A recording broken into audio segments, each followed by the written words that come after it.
อื่นถึงเรามีทิ้งทันทีเมื่อเราตายทรัพย์อื่นต้องรักษากลัวเขามาลักเอาไปมีมากเป็นทุกข์ใจกลัวคนร้ายมาแย่งชิงแต่บุญไม่กลัวหายเป็นอยู่ตายก็อยู่จริงไม่มีการแย่งชิงเพราะความจริงต้องสร้างเองธรรมพินาศถ้าขาดธรรมะประจำไม่มีใครอยู่ข้ามฟ้าเราต่างเกิดมาใช้กรอะระหังสัมมาสัมพุทโธภควาพระผู้มีพระภาคเจ้าเป็นพระอรหันต์ดับเพลิงกิเลสเพลิงทุกข์สิ้นเชิงตรัสรู้ชอบได้โดยพระองค์เองพุทธังภควันตังอภิวาเทมิข้าพเจ้าอภิวาทพระผู้มีพระภาคเจ้าผู้รู้ผู้ตื่นผู้เบิกบานสวากขาโตภควตาธัมโมพระธรรมเป็นธรรมที่พระผู้มีพระภาคเจ้าตรัสไว้ดีแล้วธัมมังนัมมัสสามิข้าพเจ้านมัสการพระธรรมสุปฏิปันโนภควโตสาวกสังโฆพระสงฆ์สาวกของพระผู้มีพระภาคเจ้าปฏิบัติดีแล้วสังฆังนะมามิข้าพเจ้านอบน้อมพระสงฆ์นะโมตัสสะภะคะวะโตขอนอบน้อมแด่พระผู้มีพระภาคเจ้าพระองค์นั้นอะระหะโตซึ่งเป็นผู้ไกลจากกิเลสสัมมาสัมพุทธัสสะตรัสรู้ชอบได้โดยพระองค์เองจงอยู่ในศีลในธรรมขอถวายความเคารพพระเถรานุเถระเจ้าคณะพระสังฆาธิการครูบาอาจารย์ตุลุงตุป่อตุปีตุนาลูกพระลูกเนนผู้มีภูมิรู้ภูมิธรรมอันหมายมีพระเดชพระคุณหลวงพ่อท่านพระครูนิวิตศีลสังวรเจ้าคณะอำเภอเวียงป่าเป่าเป็นเก้าเป็นประธานขอความผาสุกในธรรมจงมีแก่บรรดาศรัทธาญาติโยมผู้กำลังสดับรับฟังอยู่ณขณะนี้ทุกคนทุกท่านค่ำของคืนวันนี้บรรดาญาติโยมทั้งหลายก็ได้ได้พบได้ยินได้ฟังเสียงจากตุลุงดอยเนาะได้มาตักตาปาใสได้มาปรากฏเสียงฮือกับบรรดาศรัทธาญาติโยมที่เป็นญาติธรรมได้ยินได้ฟังว่าจะได้หาตุลุงเงียบไปหลายจันละเนาะเนาะเรียกเงียบไปหลายวันละบ่ฮู้ว่าจะเป็นอย่างใดนะ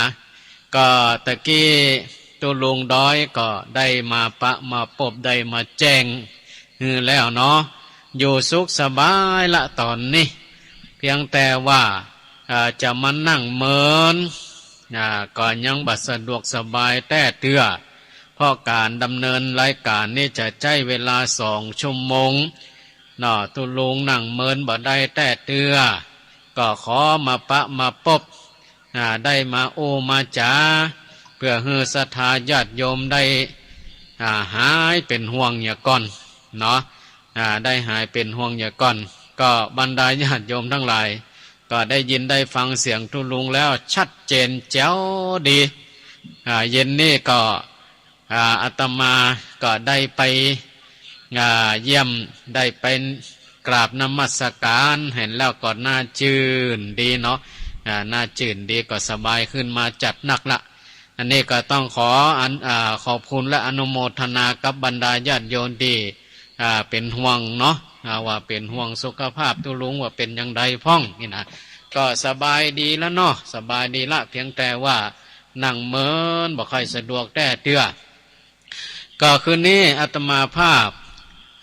พระมหาเสาแก้วชุติเมธีหรือพระครูปริยัติรัตนโชติเจ้าอาวาสวัดฮ่องกูตำบลป่าเงี้ยวอำเภอเวียงป่าเป้าจังหวัดเชียงราย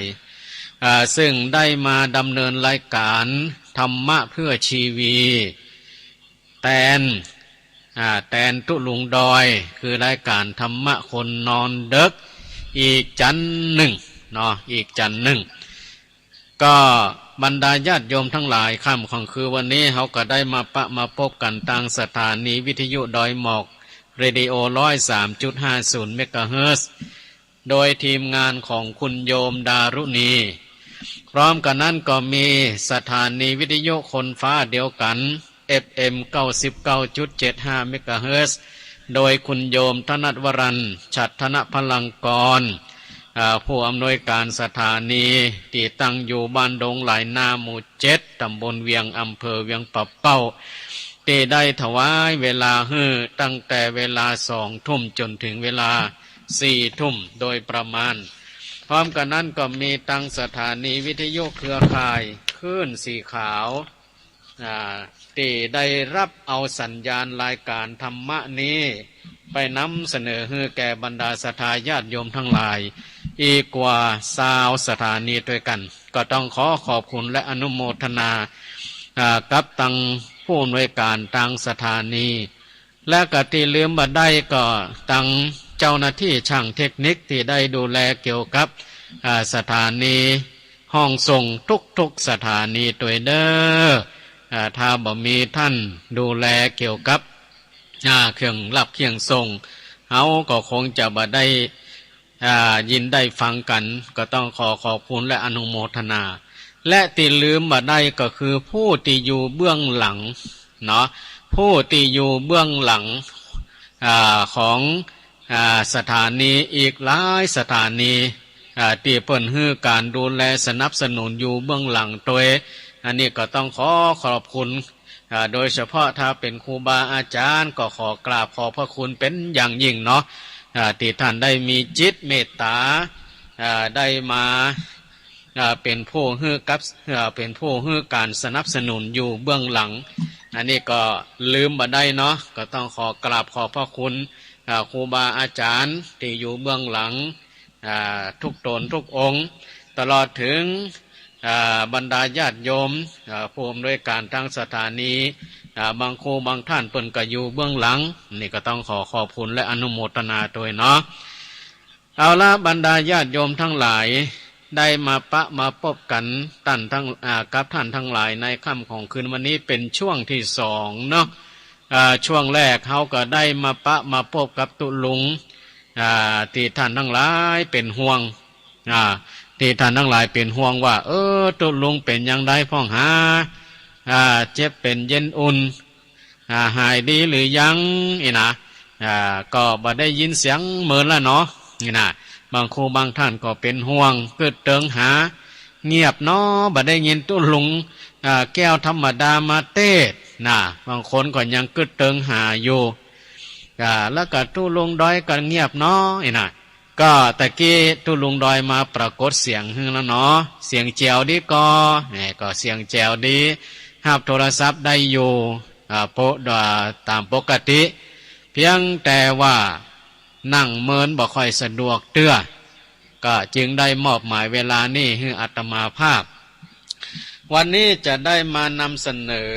หัวข้อธรรมะประยุกต์วันนี้จะได้มาอู้ถึงเรื่องใจสูงเด้อจะได้มาอู้ถึงเรื่องใจสูงใจสูงนั่นเป็นอย่างใดใจสูงนั่นเป็นอย่างใดก็เหมือนกับตุลุงดอยที่เปิ้นมาอู้ตะกี้นะกันเนาะถ้าเปิ้นใจบ่สูงนี่นะเปิ้นคงจะบ่มาพบกับญาติโยมละคงจะมาปรากฏเสียงให้ได้ท่านทั้งหลายได้ฟังบ่มารับสายโทรศัพท์นี่นะอันนี้เปิ้นใจสูงเนอะ บรรดาญาติโยมทั้งหลายใจสูงแล้วก็มีครูบาอาจารย์อีกหลายตนที่เปิ้นใจสูงเนาะที่เปิ้นใจสูงก็มาเห็นว่าถ้าบ่ช่วยกันเผยแพร่ศาสนาเนาะมาช่วยกันเผยแพร่ศาสนาก็คงจะท่านทั้งหลายจะบ่ได้ฟังเพราะใจสูงเนาะใจสูงเปิ้นก็เลยคิดว่าละเมื่อเฮาได้ศึกษาเราเรียนสาระธรรมคำสอนของพระพุทธเจ้าแล้วควรจะนำมาออกมาเผยแผ่ให้กับบรรดาศรัทธาญาติโยมทั้งหลายได้ยินได้ฟังกันถึงแม้ว่าสรีระร่างกายกว้างศอกยาววาหนาคือบ่อำนวยความสะดวกเป็นนั่นเป็นนี่เจ็บออดแอดอยู่แต่ใจสู้ใจสูงจึงได้มานำเสนอธรรมะให้แก่บรรดาศรัทธาญาติโยมทั้งหลายก็เหมือนกับช่วงตอนเจ้าตั้งแต่6 โมงถึง8 โมงที่เขาได้ฟังไปตะกี้นั่นนะพระอาจารย์ทาโอเต่าบ้านกับวัดตุปินัดเนี่ยเนาะความจริงเปิ้นบ่ใจสบายเนาะบรรดาญาติโยมทั้งหลายเป็นโรคกึดต้องหาหมอทุกอาทิตย์ทุกเดือนจะต้องไปหาหมอไปหาหมอเมื่อเปิ้นอยู่สุขสบายก็เปิ้นบาละบทบาทหน้าที่ของเปิ้นคือเป็นพระนักจัดรายการก็นำเสนอธรรมะให้กับบรรดาศรัทธาญาติโยมทั้งหลายเสียงแจ๋วเสียงแจ๋วแต่บรรดาญาติโยมทั้งหลายสภาพร่างกายของเปิ้นนั่นก็บ่ค่อยจะสะดวกสบายเท่าที่ควรแต่ใจสูงเปิ้นจึงมาปะปกกับบรรดาญาติโยมนี่แหละบรรดาญาติโยมทั้งหลายเนาะฉะนั้นคืนนี้แหละเราจะได้มาฟังว่าใจสูงมันเป็นอย่างใดก่อนที่จะได้นำเสนอนั่นก็ต้องขอบคุณและอนุโมทนากับบรรดาศรัทธาญาติโยมที่ช่วงวันจันทร์ก่อนนั่นวันจันทร์ที่อาทิตย์ก่อนนั่นอาตมาภาพได้แจ้งข่าวสารเกี่ยวกับเรื่องอุทกภัยให้กับบรรดาศรัทธาญาติโยมทั้งหลายไปแล้วก็โรงเรียนป่าซักซึ่งเป็นโรงเรียนที่มีนักเรียนสวดมนต์บทพระธรรมจักรกับวัตนสูตรออกทางสถานีที่เคยนำมาถ่ายทอดเสียงออกทางสถานีเนาะรอออนบ่ได้เรียนหนังสือหลายวันเนาะหลังจากโรงเรียนเปิดแล้วพอวันเสาร์วันติดมาก็เกิดฝนตกหนักน้ำท่วมโรงเรียนอาคารสถานที่โรงเรียนนี่น้ำท่วมไปหมดละออนก็เลยบ่ได้เข้าห่ำเข้าเฮียนพอวันจันทร์ก็ปากันมาช่วยกันเพียวพัดปัดกวาดขี้เปะขี้โคลนทุกห้องทุกอาคารเรียนน้ำท่วมหมดพอน้ำแห้งก็มีแต่ขี้เปอะขี้โคลนบ่ได้เรียนหนังสือสักกำก็ได้มาช่วยกันเพียวพัดปัดกวาดมาล้างมาเจ็ดก็เป็นที่น่าเอ็นดูละอ่อนตลอดถึงครูบาอาจารย์อาตมาภาพได้ไปหันแล้วก็เลยถามผอ.ว่าท่านผอ.เฮาจะเนี่ยจะได้ดีที่จะพอจะช่วยได้บรรเทาได้ว่าเวลาฝนตกมาน้ำท่วมมาโดยเฉพาะเอกสารในอย่างต่างๆเนี่ยมันเก็บบ่ทันหรือมันไว้ที่ต่ำหรือที่มันมีอยู่เป็นตู้เอกสารจั่นวางของอย่างก็ดีนี่มันบ่แข็งแรงมั่นคงดีเวลาฝนตกมามันก็เสียโดยเฉพาะก็คือจั่นวางของหรือว่าตู้เอกสารที่เป็นไม้อัดกระดาษอัดก็ดีนะ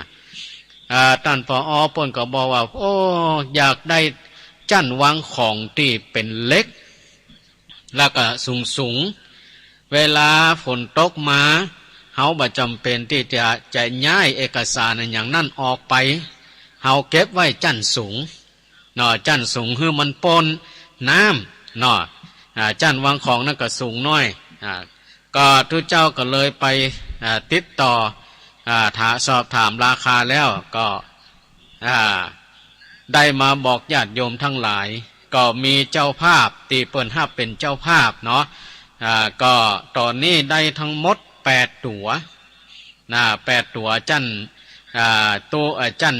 จันวางของเนาะได้อยู่8ตั๋วก็เป็นเงินอยู่ 20,000 กว่าบาทที่ญาติโยมทั้งหลาย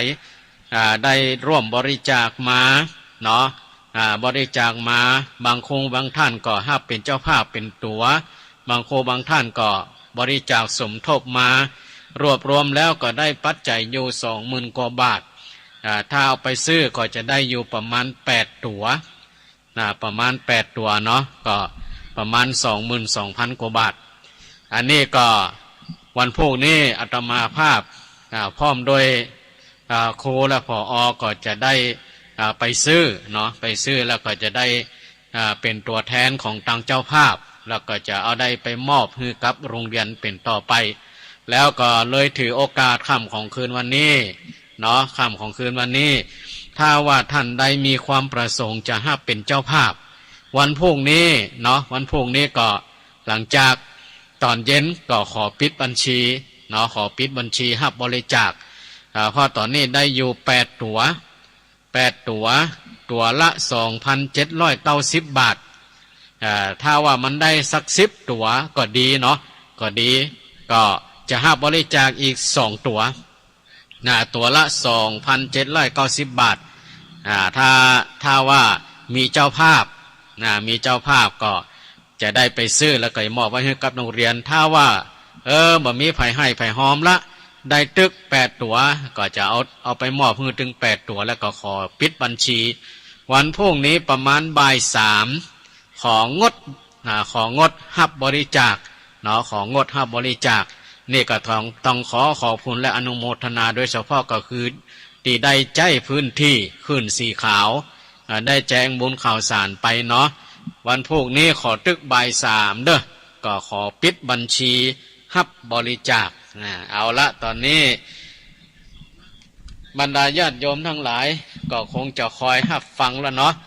คืนนี้จะได้นำเสนอเรื่องใจสูงใจสูงว่ามันเป็นอย่างไรเนาะบรรดาญาติโยมทั้งหลายคืนนี้จะได้เสนอธรรมะประยุกต์เรื่องใจสูงเพื่อจะได้เป็นข้อคิดในทางปฏิบัติและก็เป็นการเพิ่มพูนความรู้ในทางพระพุทธศาสนา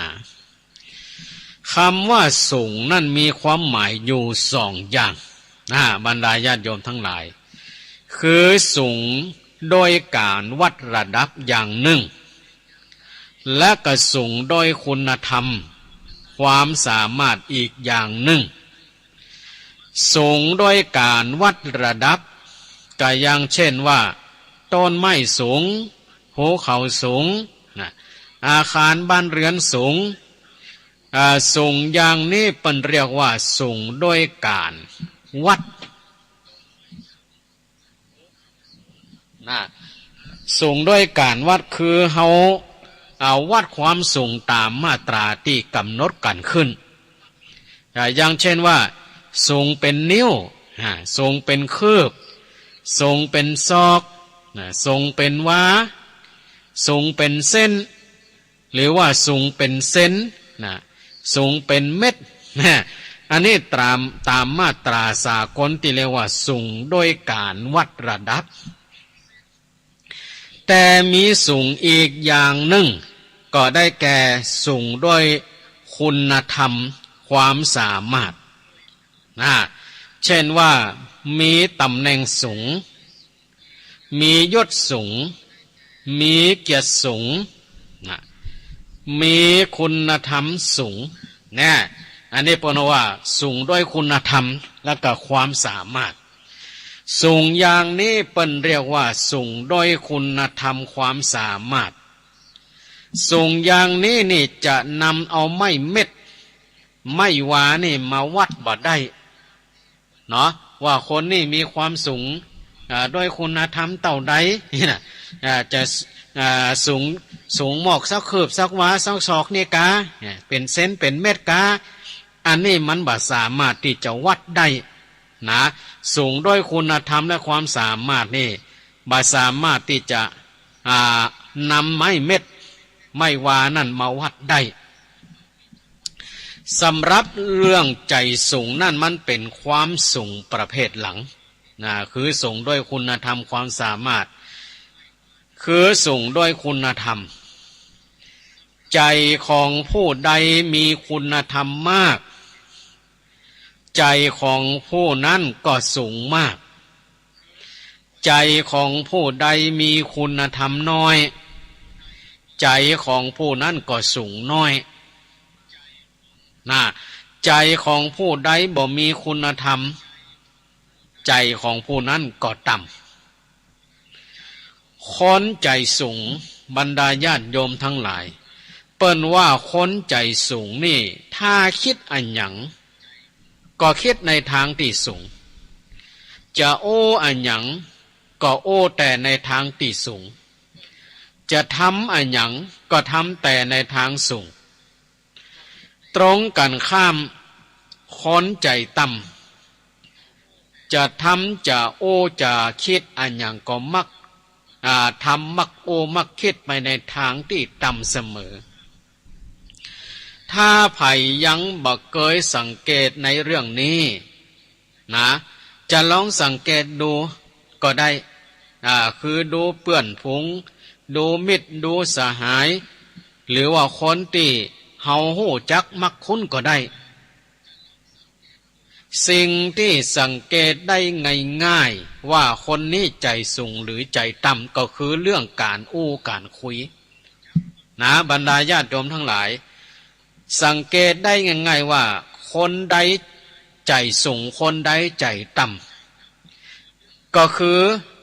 สังเกตได้ด้วยการอู้การคุยเปิ้นว่าถ้าคนใจสูงแล้วเนี่ยเขาจะบ่โอ้ในเรื่องต่ำๆน่าที่จะเป็นการจักจวนกันไปในทางที่ชั่วแม้แต่กำอู้ที่หยาบคายไร้สมบัติผู้ที่มีใจสูงผู้ดีเขาจะบ่นำมาอู้บ่นำมาอู้เมื่ออู้ถึงคนใจสูงแล้วก็อยากจะเปรียบเทียบกับสิ่งอื่นๆสูงสิ่งอื่นๆสูงสูงเสียโดยสิ่งอื่นๆสูงนั่นมันบ่แน่ว่าจะดีเสมอไปเช่นว่าโอ้ถึงสูงเนาะอยากจะเปรียบเทียบกับสิ่งอื่นๆว่าบางทีนั่นสูงมันก็บ่แน่ว่าจะดีเสมอไปอย่างเช่นว่าบ้านสูงเกินไปบ้านสูงเกินไปเนี่ยมันก็บ่สวยแล้วก็อาจจะถูกลมพัดพังก้นได้ง่ายสังเกตพอเนาะบ้านใดที่แปลงสูงโดยเฉพาะแต่ก่อนแปลงสูงแล้วก็บางทีก็ใจเสาไม้บางทีก็ใจเสาหล่อ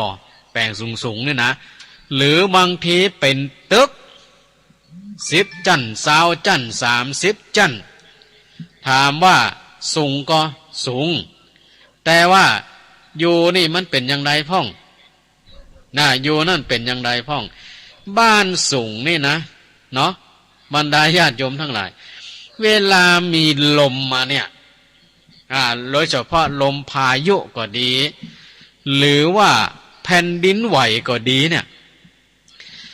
ใครที่อยู่บ้านสูงนี่จะอยู่บ่ม่วนเนอะเวลาโดยเฉพาะเวลาแผ่นดินไหวเนี่ยนะมันไหวหยิ่งโอ้น่ากลัวเด้อตึกสูงก็เหมือนกันเวลาแผ่นดินไหวเนี่ยมันน่ากลัวนะมันน่ากลัวแล้วก็บางทีบรรดาญาติโยมทั้งหลายถูกลมพัดก็ดีลมพายุก็ดีมันน่ากลัวเหมือนกันนะที่บ้านสูงนี่นะเนาะคนที่มีร่างกายสูงเกินไปก็บางทีก็แลดูบ่สวยงามอย่างที่เขาเรียกกันว่า โอ้สูงเหมือนกับเปรตน่ะมันสูงเกินไปนี่มันสิ้นเปลืองไปหลายอย่างนะเนาะสูงเกินไปเนี่ยนะเสียผ้าก็ต้องใจใช้พิเศษรองเท้าก็ต้องใจอันอย่างพิเศษหมดต้องสั่งทำพิเศษนะจะเป็นเสียจะเป็นกางเกงจะเป็นอันอย่างก็ดีเนาะจะต้องใจพิเศษหมดคนสูงนะถ้าสูงโดยปกติโดยนี่ก็เป็นอย่างแต่ว่าบางทีสูงเกินปกติเนี่ยสูงเกินไปเนี่ยบางทีก็พอแล้วมันก็บ่งามเหมือนกันเนาะเตียงนอนเก้าอี้นั่งถ้าสูงเกินไปสูงเกินไปมันจะขึ้นจะลงมันก็ลำบากเนาะจะนอนจะนั่งก็บ่สบายมันสูงเกินไปรวมความว่าสิ่งต่างๆนั้นถ้าสูงเกินไปก็บ่ดีเหมือนกันนะสิ่งสูงเกินไปบ่ดีของเรานี่เนาะต้นไม้ต้นใดที่สูงบรรดาญาติโยมทั้งหลายเวลาเกิดพายุอย่างขึ้นมาเนี่ยมันบ่มีอะไรอย่างที่จะมาประคับประคองอย่างการเดียวเนาะก็อาจจะโค่นได้ง่ายหักได้ง่ายเนี่ยถ้าต้นไม้สูงนี่นะอันนี้โอ้ถึงเรื่องสูงของสิ่งของต่างๆว่ามันดีหรือบ่ดีดีอย่างใดบ่ดีอย่างใดก็ลองคิดพิจารณาดูเนาะแต่ถ้าเป็นใจสูงนะถ้าเป็นใจสูงเปิ้นว่ายิ่งสูงเท่าใดก็ยิ่งดีนะถ้าใจสูงเนี่ยนะยิ่งสูงเท่าใดก็ยิ่งดีเพราะถ้าสูงมากเท่าใดเปิ้นว่าก็ห่างไกลความชั่วมากเท่าอันหมายความว่ากิเลสไหลไปครอบงำใจนั่นได้ยากก็เหมือนยางแผ่นดินถ้าฟื้นแผ่นดินตอนใดต่ำถึงเวลาหน้าน้ำก็จะไหลแล้วก็ไปท่วมได้ง่ายแล้วก็ถ้าพื้นที่ตอนใดสูงน้ำก็จะขึ้นไปท่วมได้ยากเนาะบรรดาญาติโยมทั้งหลายน้ำก็จะท่วมไปได้ง่ายถ้าพื้นใดที่สูงที่ต่ำแต่ถ้าที่ไหนพื้นที่สูงเนี่ยเวลาถึงหน้าน้ำจะไหลไปท่วมได้ยากนะพื้นใดที่สูงนะแต่ถ้าพื้นใดที่ต่ำเนี่ยน้ำเนี่ยมันไหลเข้าไปท่วมง่ายค่ะเนาะน้ำที่ไหนมันก็ไหลไปท่วมที่พื้นที่ต่ำหมดแต่ถ้าพื้นที่สูงเนี่ยน้ำจะขึ้นไปท่วมนั้นได้ยากใจของคนเฮาก็เหมือนเดียวกันบรรดาญาติโยมทั้งหลายถ้าใจสูงกิเลสหรือว่าความชั่วต่างๆจะไหลเข้าไปสู่จิตใจนั้นได้ยากนะแต่ถ้าใจต่ำแล้วเป็นว่ากิเลสหรือความชั่วนั้นจะไหลเข้าไปสู่จิตใจนั้นได้ง่ายยกตัวอย่างเพื่อเห็นได้ง่ายๆอย่างเช่นมีคนมาจวนเฮาไปเอี่ยวในทางอบายมุขเช่นว่าจวนไปกินเหล้าจวนไปเล่นการพนันจวนไปเอี่ยวกลางคืนสิ่งเหล่านี้เปิ้นเรียกว่าอบายมุขคือทางแห่งความชิบหายเปิ้นว่าถ้าหากคนใจสูงแล้วเขาจะต้องคิดก่อนว่าไปดีหรือว่าไปบ่ดีไปดีหรือว่าบ่ไปดี ไปดีหรือว่าบ่ไปดีถ้าไปแล้วมันจะมีผลร้ายอันอย่างเกิดขึ้นจะเป็นการทำลายตัวเองหรือเปล่า ถ้าคิดไปคิดมาก็ได้สติเนี่ยคนที่มีใจสูงนะหมายความเปิ้นจะต้องคิดเนี่ยก่อนว่าสมควรดีไปหรือว่าบ่สมควรดีไปไปดีหรือว่าบ่ไปดีถ้าไปแล้วมันจะมีผลดีอย่างใดจะมีผลร้ายอย่างใดคนที่มีใจสูงเปิ้นจะเมื่อคิดไปคิดมาเปิ้นก็จะได้สติแล้วก็ยับยั้งบ่ไปคล้ายๆกับว่าจิตใจมันสูงกว่าระดับที่จะไปประพฤติเช่นนั้นแล้วความบดีเหล่านั้นก็ไหลเข้าไปในจิตใจบ่ได้นะก็เหมือนอย่างพื้นที่สูงน้ำขึ้นไปท่วมบ่ถึงเนี่ยลักษณะของคนใจสูงนั่นน่ะเปิ้นว่ามักจะรักษาความเป็นมนุษย์ไว้ได้ดีนะได้ดีก็เหมือนกับท่านทั้งหลายที่เคยได้ยินได้ฟังคำว่ามนุษย์นะคำว่ามนุษย์คือท่านคนฟังมาหลายครั้งที่เขาเคยได้ยินครูบาอาจารย์ก็ดีเนาะได้ยินครูบาอาจารย์เปิ้นเปิ้นจ้าเปิ้นเคยมาบรรยายก็ดีคำว่ามนุษย์คำว่ามนุษย์นั่นแปลว่าผู้มีใจสูงคำว่ามนุษย์นะถ้าแยกศัพท์ออกก็จะเป็นอยู่สองศัพท์ก็คือมนะซึ่งแปลว่าใจศัพท์หนึ่งแล้วก็อุสยะซึ่งแปลว่าสูงศัพท์หนึ่งเมื่อนำมาต่อรวมกันเข้าตามหลักภาษาก็จะได้รูปศัพท์เป็นมนุษย์มนุษย์แปลว่าผู้มีใจสูงเพราะจะอ่านคนใจสูงก็คือคนที่เป็นมนุษย์นั่นเองบรรดาญาติโยมทั้งหลายบางท่านอาจจะนึกค้านอยู่ในใจว่าแล้วคนใจต่ำเล่า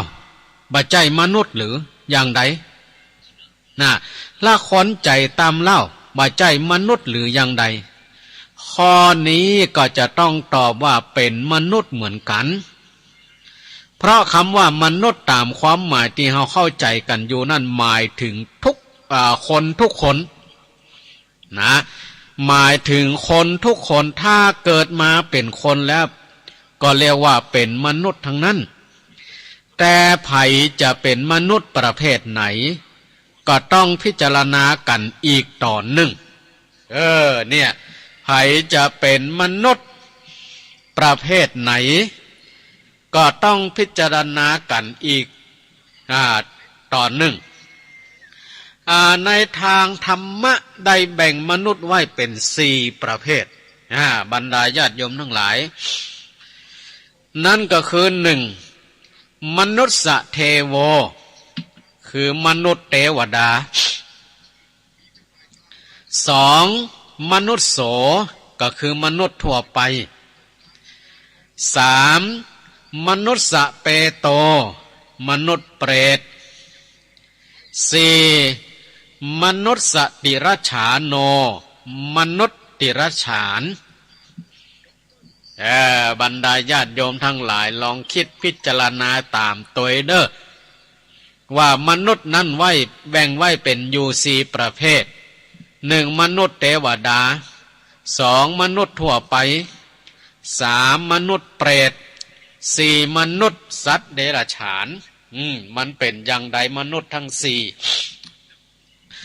มนุษย์เปโตก็ได้แก่มนุษย์ผู้มีคุณธรรมสูงกล่าวคือมีเทวธรรมมีเทวธรรมคือธรรมที่ทำบุคคลให้เป็นเทวดาธรรมที่ทำบุคคลให้เป็นเทวดาได้แก่หิริโอตตัปปะหิริโอตตัปปะหิริแปลว่าความละอายต่อบาป